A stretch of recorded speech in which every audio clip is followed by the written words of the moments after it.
bagaimana keadaan anak-anak Ibu semua? Mudah-mudahan dalam kondisi sehat semuanya.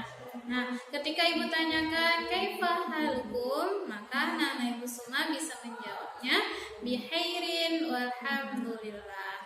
Nah, sebelum kita mulai pembelajaran kita hari ini, kita mulai dengan membaca doa terlebih dahulu.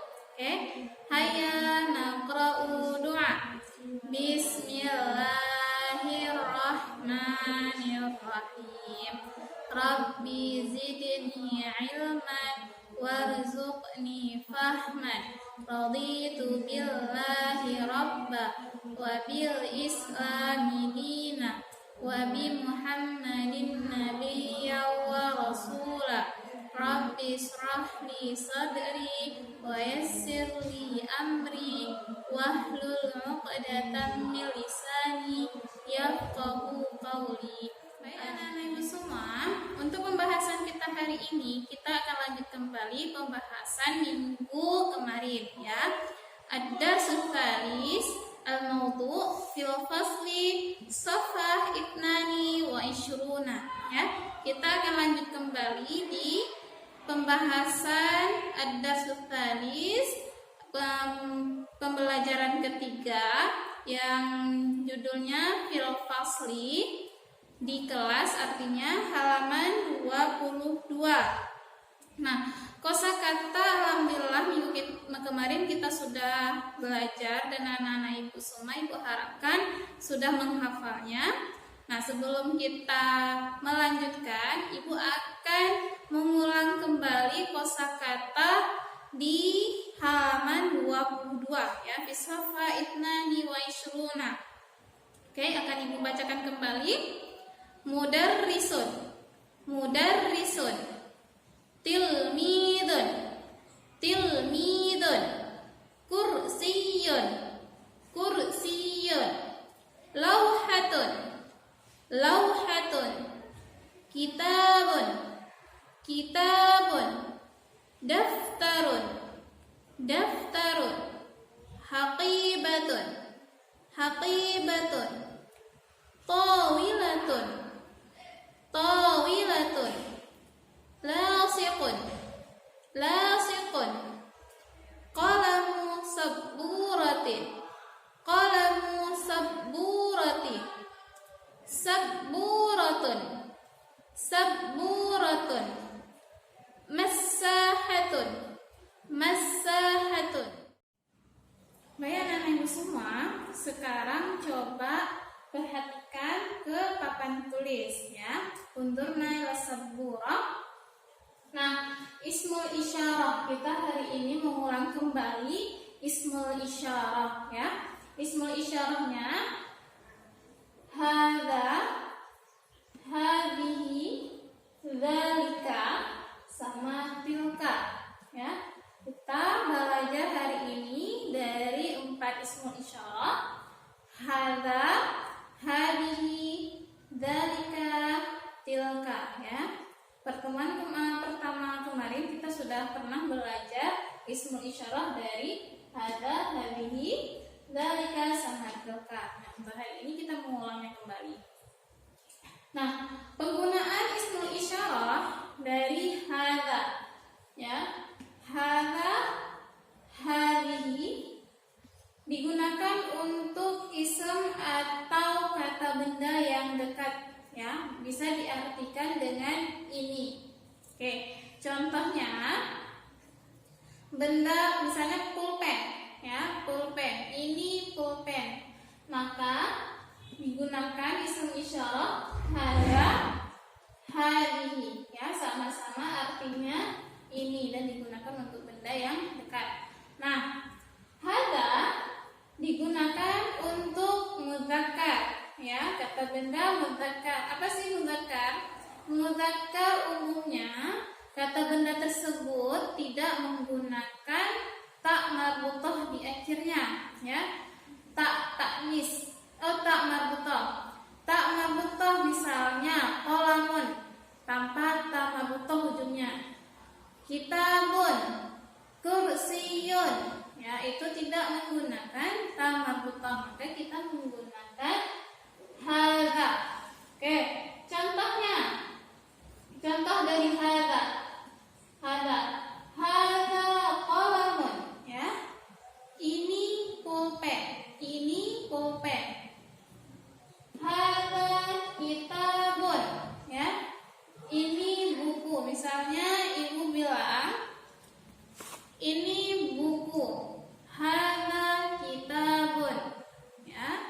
Kenapa kita menggunakan hadza?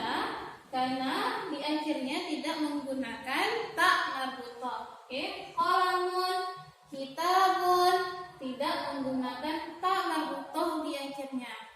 Dengan itu kita menggunakan hadza. Selanjutnya hadhihi. Hadhihi digunakan untuk isim yang dekat ataupun bisa diartikan juga dengan ini. Tapi hadhihi digunakan untuk muannas. Nah, muannas biasanya ditandai dengan ta marbutah. Contohnya saburatun, haqibatun, kurrasatun, apalagi banyak ya yang diakhiri dengan ta marbutah. Oke, contohnya hadhihi massahatun. Ya, Ibu bilang hadhihi massahatun, ya. Hadhihi massahatun, ini penghapus. Atau hadhihi saburatun, ya. Ini papan tulis. Hadhihi saburatun. Oke. Hadhihi saburatun. Akhirnya diakhiri dengan ta marbutah. Hadhihi massahatun juga diakhiri dengan ta marbutah. Hadhihi saburatun juga diakhiri dengan ta marbutah. Oke, selanjutnya dzalika. Dzalika digunakan untuk isim yang jauh, kata benda yang jauh dari kita, atau bisa diartikan dengan itu. Misalnya Ibu bilang itu meja, itu kursi, ya, itu masjid, itu sekolah. Maka menggunakan dzalika ataupun tilka. Nah, dzalika digunakan untuk muannas. Dzalika digunakan untuk mudzakkar, sama seperti penggunaan hadza, ya.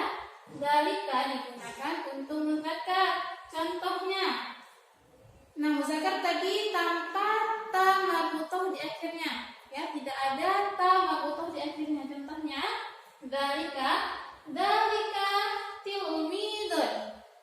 Dzalika tilmidun, ya. Itu murid laki-laki, ya. Tilmidun tanpa ta marbutah di akhirnya. Dzalika tilmidun, ya. Itu murid laki-laki. Itu contohnya. Selanjutnya contoh yang kedua, dzalika kursiyun, ya. Kursiyun tanpa ta marbutah di akhirnya. Dzalika kursiyun. Itu kursi. Kita menunjukkan itu kursi. Itu murid laki-laki. Oke. Selanjutnya tilka. Oke. Tilka penggunaannya sama seperti hadhihi, digunakan untuk muannas, ya. Artinya menunjukkan kata benda yang jauh, bisa diartikan juga dengan itu. Artinya sama dengan dzalika, penggunaannya sama dengan hadhihi, ya, untuk muannas. Oke, muannas ditandai dengan ta marbutah. Kita bisa tandain kalau muannas itu ada ta marbutah. Contohnya tilka tilmidatun, ada ta marbutahnya. Tilmidatun itu murid perempuan. Oke. Tilka mudarrisatun, ada ta marbutahnya. Tilka mudarrisatun. Oke. Itu guru perempuan. Intinya hadhihi, hadza digunakan untuk isim atau kata benda yang dekat sama kita. Kalau misalnya dzalika sama tilka, kita menunjukkan kata benda yang jauh dari kita atau bisa diartikan dengan itu. Nah, hadza sama dzalika digunakan untuk mudzakkar, ya, biasanya ditandai dengan tidak menggunakan ta marbutah. Hadhihi sama tilka digunakan untuk muannas, biasanya ditandai dengan ta marbutah di atas akhirnya. Oke, mudah-mudahan anak-anak ibu bisa paham semua di materi Ismul Isyarah. Selanjutnya insya Allah di Usnul Qadim ya, di pertemuan selanjutnya kita akan membaca hiwar. Sebelum kita masuk ke hiwar, percakapan antara ustadz dan talamis, anak-anak ibu bisa dibaca-baca di rumah ya, karena dengan membaca-baca, dengan kita sering mengulang materi kita, insya Allah kita akan lebih paham. Pelajaran yang kita pelajari lebih kita pahami lagi, oke? Ibu akhiri, dan sebelum kita akhiri kita baca doa kafaratul majelis dulu. Oke, bismillahirrahmanirrahim. Subhanakallahumma wa bihamdika asyhadu an la ilaha illa anta astaghfiruka wa atubu ilaik. Akhirul kalam, assalamualaikum warahmatullahi wabarakatuh.